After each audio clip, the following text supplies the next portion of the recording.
umaga, mga kayopa. Ito, day 5 na natin.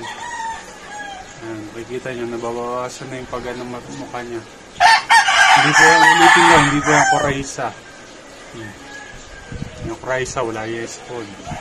Ito ang kakaya.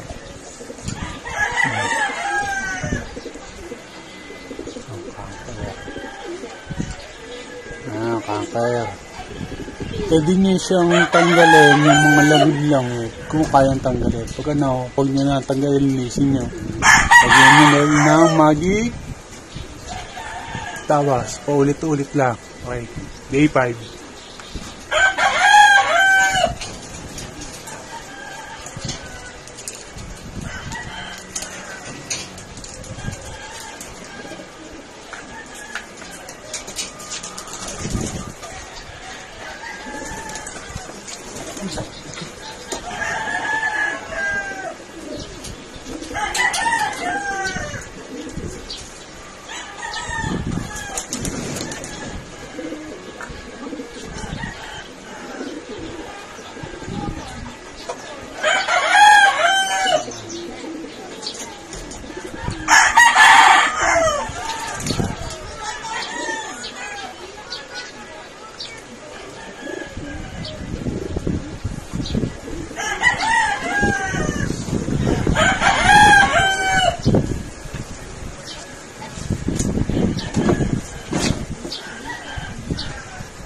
Nalagyan natin yung tawas.